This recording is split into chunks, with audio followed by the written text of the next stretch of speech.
Assalamualaikum warahmatullahi wabarakatuh. Selamat pagi, selamat siang untuk anak-anak yang sedang belajar di rumah pada hari ini.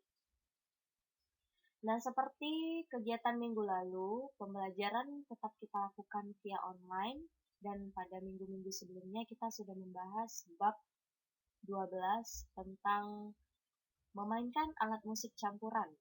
Nah, pada minggu ini kita akan masuk pada bab 13 tentang level dan pola lantai pada gerak tari. Apa-apa saja yang akan kita bahas? Nah, yang akan kita bahas sudah tergambarkan pada peta konsep berikut ini. Gerak berdasarkan level dibagi menjadi 3. Ada level gerak tinggi, ada level gerak sedang, dan ada level gerak rendah. Perhatikan dan amati gambar bentuk-bentuk level di bawah ini dengan saksama. Pada gambar 1, ada 2 penari dengan posisi sama dan gerakan yang sama. Sedangkan pada gambar yang kedua, penari melakukan gerakan melompat atau melayang. Sedangkan pada posisi ketiga atau gambar ketiga, ada 3 penari yang melakukan gerakan yang sama dengan posisi yang sejajar. Sedangkan gambar keempat, posisinya tidak sama. Ada 1 penari yang lebih tinggi, sedangkan penari yang lainnya lebih rendah. Sedangkan gambar 5 dan 6, posisinya sama-sama duduk.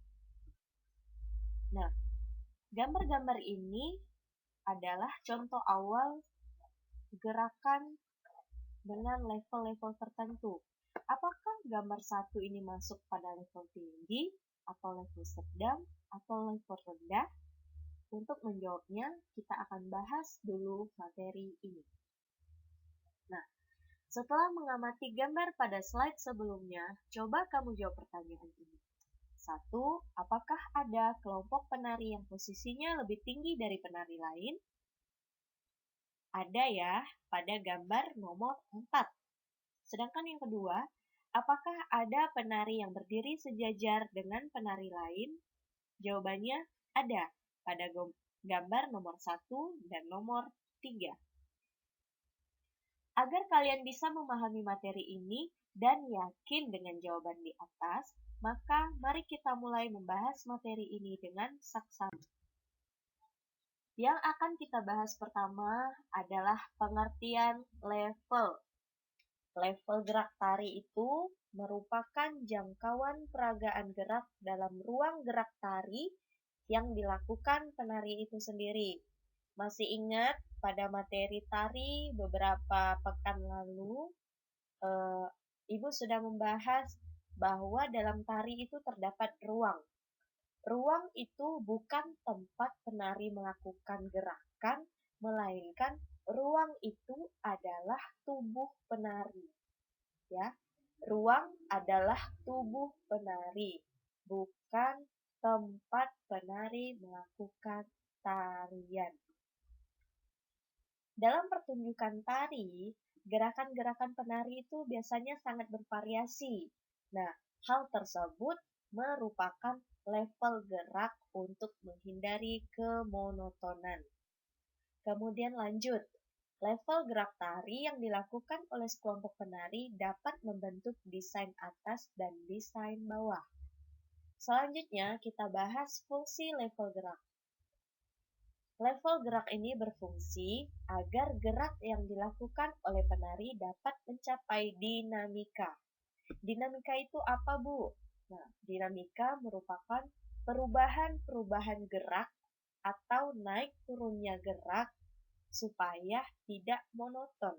Jadi, dalam suatu tarian itu tidak mungkin gerakannya sama dari awal sampai akhir. Makanya dibuat bervariasi supaya tarian itu bisa mencapai klimaks, ya. Mencapai klimaks sehingga tarian itu nanti akan selesai. Kalau berjalan seperti biasa saja itu tidak akan mencapai klimaks. Nah, sedangkan lanjut. Fungsi berikutnya, level gerak dapat juga berfungsi untuk menunjukkan tokoh dalam penampilan tari. Misalnya kalian melihat ada beberapa kelompok penari yang membawakan suatu tarian. Ada satu penari yang posisinya berdiri, sedangkan penari lain mengelilingi penari tersebut dengan posisi duduk. Nah, perbedaan levelnya jelas. Ada yang berdiri, ada yang duduk. Otomatis, yang berdiri merupakan tokoh penting dalam tarian itu. Nah, jadi seperti itu ya. Kemudian, bisa kita lanjut ya. Lanjut pada level gerak. Level gerak yang pertama akan kita bahas adalah level tinggi. Level tinggi pada gerak tari sering dilakukan pada tradisi tari balet. Penari balet sering melakukan gerakan pada level tinggi dengan melayang. Untuk dapat melakukan gerakan melayang, diperlukan teknik dengan baik dan benar. Jadi tidak boleh sembarangan melakukan gerakan lompatan atau melayang, ya. Supaya lebih jelas, di sini gambar 13.1, gerakan melayang yang merupakan level tinggi pada tari balet.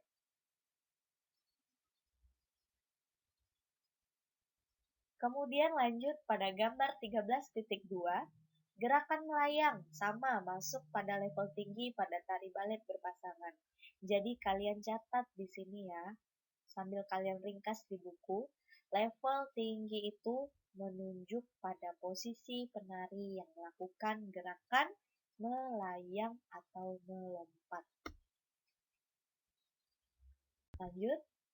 Selain itu, level tinggi dapat dijumpai pada tarian perang suku Dayak. Nah, di Kalimantan Barat ini banyak sekali tarian pedang. Salah satu contohnya pada gambar 13.3. Salah satu penari melakukan gerakan melompat, artinya dia sedang melakukan gerakan dengan level tinggi. Sedangkan penari satunya posisinya berdiri. Ya, posisi berdiri ini masuk pada level apa? Nanti kita bahas setelah ini ya. Jadi gerakan ini akan memberikan kesan yang kuat dan dinamis. Lanjut pada level sedang. Level sedang hampir dilakukan atau dapat ditemukan di semua tarian tradisional di Indonesia. Level sedang ini ditunjukkan pada posisi penari yang berdiri secara lurus di atas pentas. Jadi kalau kalian melihat penari dengan posisi berdiri, itu artinya dia sedang melakukan gerakan dengan level sedang. Ya, seperti ini. Pada gambar 13.4, menunjukkan posisi penari berdiri dengan menggunakan properti tongkat dan salah satu kaki diangkat. Gerakan ini masuk dalam gerakan dengan level sedang. Selain berdiri, gerakan yang mengarah pada badan agak condong juga masuk dalam gerakan dengan level sedang. Jadi intinya level sedang itu penari berdiri di atas pentas ya, baik lurus maupun condong. Beda sama level tinggi, penari melakukan gerakan melompat atau melayang, artinya tidak berdiri di atas pentas. Kemudian lanjut level yang terakhir yaitu level rendah.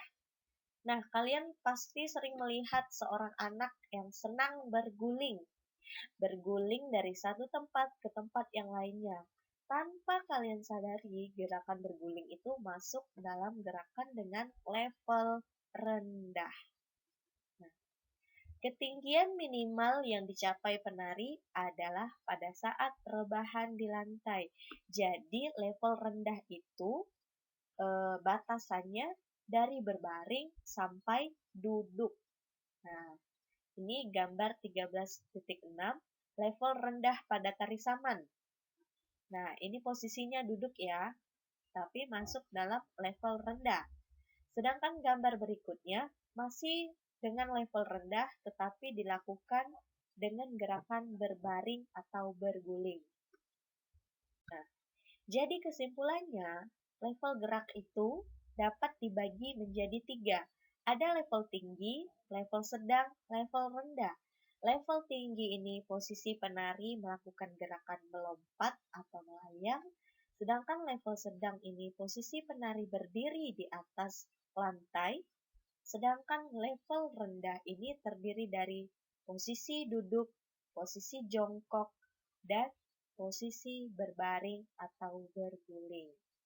Kesimpulan yang kedua, level pada gerak berfungsi untuk membentuk desain atas dan desain bawah.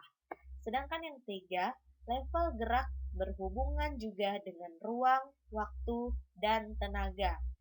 Ketiga poin ini harus kalian ingat. Ini sudah kita bahas pada semester 1 tentang unsur tari. Ada ruang, ada waktu, ada tenaga. Kalian menari, kalian butuh ruang.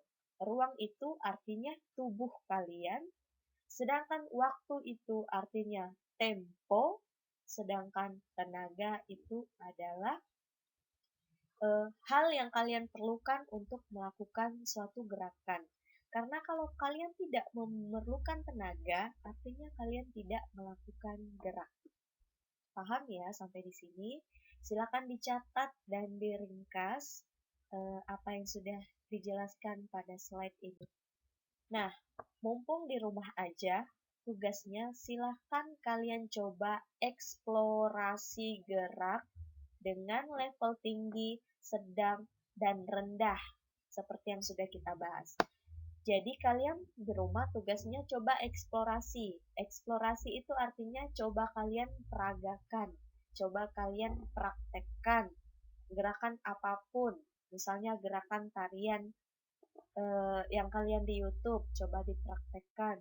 Yang mana level tinggi, mana level sedang, mana level rendah, supaya kalian paham. Nah, materi berkaitan dengan level gerak ini tidak akan Ibu ulangi lagi penjelasannya saat masuk sekolah, tapi kalian belajar mandiri ya. Untuk anak-anak yang sudah menyaksikan video ini, terima kasih banyak. Semoga kalian bisa memahami materi ini. Silahkan dibaca, diringkas, dan dipahami, dan tetap semangat belajar di rumah.